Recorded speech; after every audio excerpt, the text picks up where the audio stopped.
ஆரியன் படம் பார்த்துட்டு வரோம். உண்மையிலேயே சொல்கிறேன், செம சூப்பராக எடுத்திருக்காங்க. ஆக்சுவலாக வந்து நான் வந்து இந்த க்ரைம் த்ரில்லர்லாம் வந்து ரசித்து பார்ப்பேன். அதுவும் விஷ்ணு விஷாலோட ராட்சசன் படத்தையே வந்து 4-5 வாட்டி பார்த்த கேரக்டர் நான். ஸோ அதே மாதிரி ரேஞ்சில் இருக்குமான்னு நினச்சி வந்தேன். கம்ப்ளீட்டாக ஆடியன்ஸை சாட்டிஸ்ஃபை பண்ணியிருக்காங்க. சூப்பராக எடுத்திருக்காங்க. என்னென்னா ஒரு 5 பேரை கொலை பண்ணுறாங்க.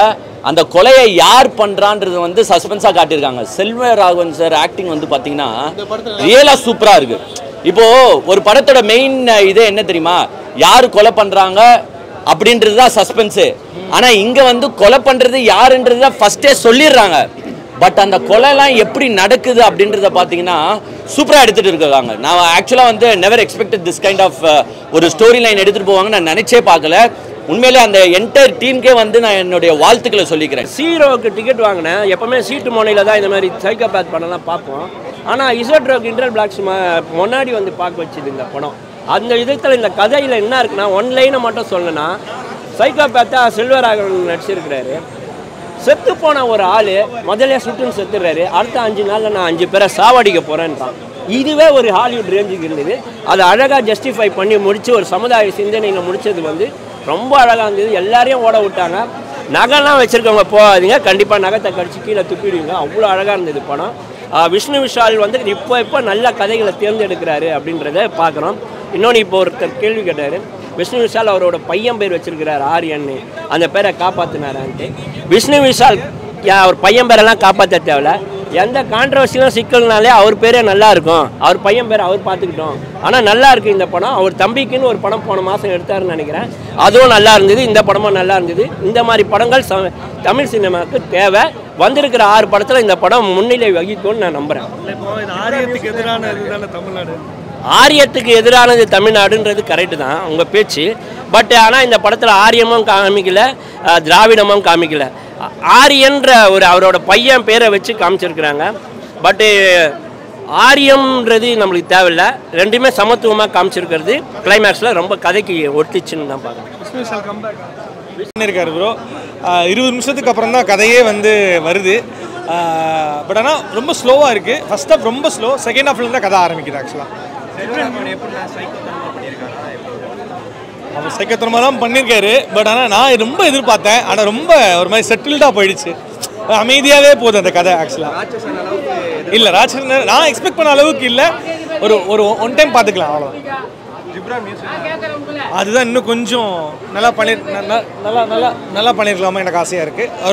ரொம்ப ஸ்லோவாக இருக்குது. டெக்னிக்கலாக பார்க்கும்போது கதை நல்லா இருக்குது. நான் எக்ஸ்பெக்ட் பண்ண அளவுக்கு இல்லையோ அப்படின்ற மாதிரி எனக்கு ரொம்ப ஒரு மாதிரி டிசப்பாயிண்டாக இருக்குது. அஸ் அ ஃபேனாக டிசப்பாயின்மெண்ட்டாக இருக்குது. ஓகே, ஒரு தூரம் பார்க்கலாம், விஷ்ணுஷுலக்காண்டி பார்க்கலாம், எனக்கு அந்த கதைக்காண்டி பார்க்கலாம், செல்வராகவனுக்காண்டி பார்க்கலாம், அவ்வளோதான். மற்றபடி வேறு எந்த கேரக்டர்ஸும் எனக்கு பெருசாக படலை. அது முக்கியமாக போலீஸ்காரன் எதுக்கு வரான், எதுக்கு போகிறான், இதுக்கு அப்புறம் அது பண்ணுறான், இது பண்ணுறான், இது நிறைய விஷயங்கள் போயிட்டே இருக்குது. கொஞ்சம் ஷார்ட் அண்ட் ஸ்வீட்டாக கிறிஸ்பாக டக்குன்னு மூவ் பண்ணுற மாதிரி பண்ணியிருக்கலாம் இன்னும் கொஞ்சம். அதாவது நான் ரொம்ப இந்த படமே நல்லா இல்லை அப்படின்லாம் சொல்ல மாட்டேன். ஒரு தடவை பார்க்கலாம். அந்த சீன் பண்ணாமல் இவன் யார் தெரியுமா, கடலை பாதுகாக்கிறவன் அப்படின்னா முடிஞ்சிச்சா, கடலை பாதுகாத்துக்கு அவன் என்ன பண்ணான்.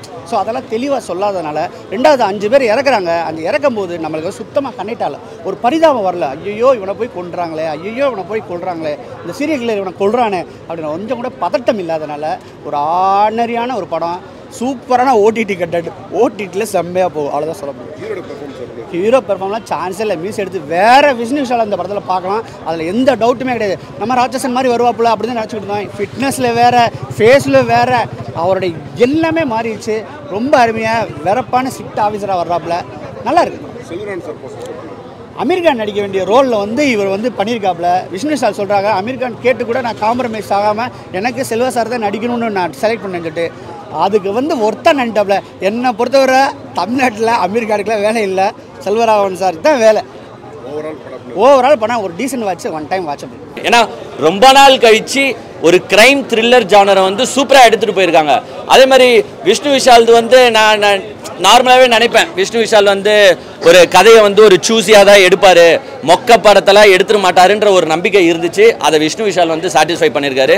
செம ஸ்டோரிங்க. என்னன்றது ஒரு கதைன்னு இருக்கும்போது ஒரு கருத்துன்னு ஒன்று இருக்கணும்.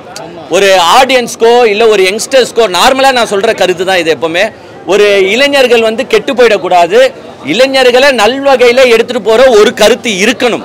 அது வந்து பார்த்தீங்கன்னா இந்த படத்தில் சூப்பராக காட்டியிருக்காங்க. என்னன்னா எவன் பின்னாடியோ போறீங்க, நான் யாரையும் குறிப்பிட்டு சொல்ல விரும்பல, எவன் பின்னாடியோ போறீங்க.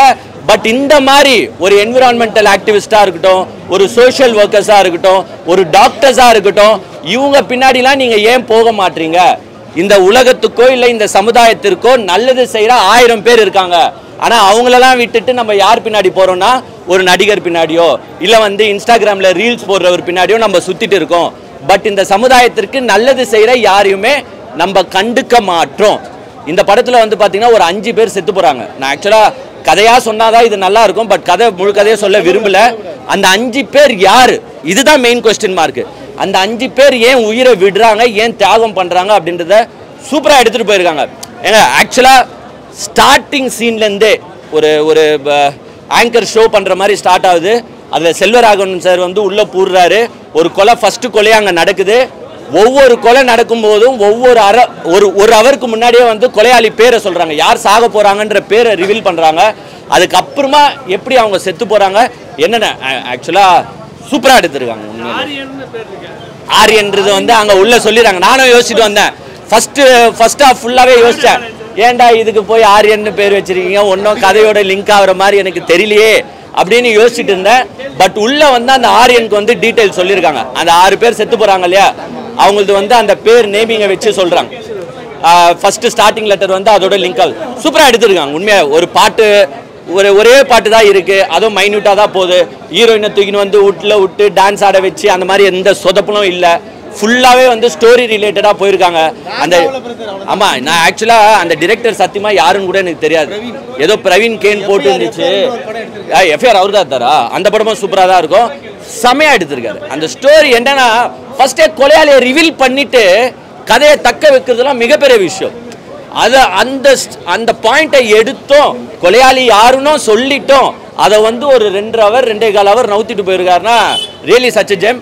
விஷ்ணு விஷாலை வந்து நான் உண்மையிலேயே பாராட்டுறேன். ஏன்னா இந்த மாதிரி கதைகளை சூஸ் பண்ணி நடிக்கிறது ஒரு மிகப்பெரிய சொதப்பிட்டார். இந்த படத்துக்கு வந்து ஒரு நல்ல ஒரு இப்ப ராட்சசன் எல்லாம் பார்த்துட்டு மியூசிக் எப்படி இருந்திருக்கும், அந்த அளவுக்கு ஒரு கிறிஸ்பி இதுல இல்ல, சும்மா நார்மலா போற மாதிரி இருக்கு. மியூசிக் இருந்துச்சுன்னா இன்னும் பயங்கரமா இருந்திருக்கும். அது ஒரு மைனஸ் ஆயிடுச்சுங்க. ஜிப்ரான் தான் போட்டுருக்காருன்னு நினைக்கிறேன். எப்பவுமே நல்லா தான் போடுவாரு. பட் இதுல என்னன்னா இப்போ ஒரு கிரைம் த்ரில்லர் சஸ்பென்ஸ்லாம் வந்து மியூசிக் தூக்கி நிறுத்தணும். என்னதான் ஆக்டர்ஸ் பெர்ஃபார்ம் பண்ணாலும் அந்த மியூசிக் தூக்கி நிறுத்தினா அது இன்னுமே நம்மளுக்கு பக்குன்னு இருக்கும். அந்த பக்கு கதையில இருக்கு. பட் அவர் மியூசிக்ல வெளிப்பாடாச்சானா கொஞ்சம் மைனஸ்ல இருக்கு. பட் கதை சூப்பர் கதை. விஷ்ணு விஷாலும் மிகப்பெரிய கம்பேக். அவர் என்ன ஃபிளாப்பா ஒன்று நச்சாரா? விஷ்ணு விஷால் நல்லா பண்ணியிருக்காருங்க. அந்த போலீஸ் ரோல் எப்பவுமே அவருக்கு மேப் ஆகுது. ஒரு ராட்சசன்லேருந்து வந்த ஜானரு அப்படியே எடுத்திருக்காங்க. கொலை, ஒரு கிரைமு, டிடெக்டிவ், அந்த மாதிரி கதைகளை ரசித்து பார்க்குற ஆடியன்ஸ்க்கு இது சூப்பராக செட் ஆகும். ஒரு கெட்ட வார்த்தை இல்லை, ஒரு வல்கர் சீன் இல்லை, ஒரு 13+ஓ 16+ சீனு கூட இதில் இல்லை. போதை பழக்கமோ இல்லை, கஞ்சாவும் யாரும் கடத்தலை, போலீஸ்காரை யாரும் அடிக்கலை.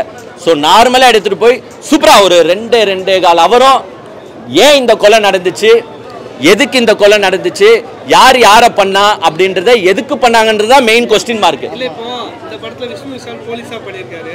அடுத்து ஜனநாயகன்லயும் தளபதி விஜய் போலீஸா பண்றாரு. இப்படி இழுத்து விட்டுது நடு ரோட்ல. அப்புறம் வந்து தியேட்டர் வாசல்ல நின்னு ஏன்டா அரசியல் பேசுறீன்னு கேள்வி கேட்கறது. அதுவும் போலீஸ் ரோல். அது சீஃப் மினிஸ்டர் ரோலுங்க.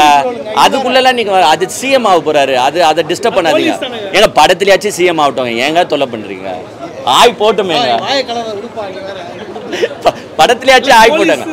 நல்லா எடுத்திருக்காங்க. ஆக்சுவலா நான் நெவர் எக்ஸ்பெக்டடுங்க. உண்மையிலே சொல்றேன், இந்த மாதிரி படத்தை ஆடியன்ஸ் தயவு செஞ்சு வந்து ஊக்குவிக்கணும். ஏன்னா சூப்பராக எடுத்திருக்காங்க படத்தை. ஒரு அழகாக டிடெக்டிவ் ஸ்டோரி மாதிரி எடுத்து, நிறைய டிடெக்டிவ் ஸ்டோரி நம்ம பார்த்துருப்போம். ஆனால் அது அந்த ரேஞ்சுக்கு வந்து நிற்குதான்னா நிற்காது. இது ஃபுல்லாகவே 2 ஹவரும் உண்மையிலே சொல்கிறேன் எல்லாரையும் யோசிக்க வைக்கிறாங்க. ஃபர்ஸ்ட் இவன் ஏன் செத்து போனா, சரி இவங்க செத்து போனவங்களுக்கும் இவங்களுக்குலாம் என்ன லிங்க்கு. ஏன்னா ஒன்று பாருங்க, கொலை பண்ணுறான் பாருங்க, அவனே முன்னாடி செத்து போயிடுவான். ஃபர்ஸ்ட் செத்து போறது யாருன்னா கொலை பண்றவன். அப்புறமா எப்படி இந்த 5 கொலை நடக்குது, அப்ப எவ்வளவு அவன் ஒர்க் அவுட் பண்ணிருப்பான்.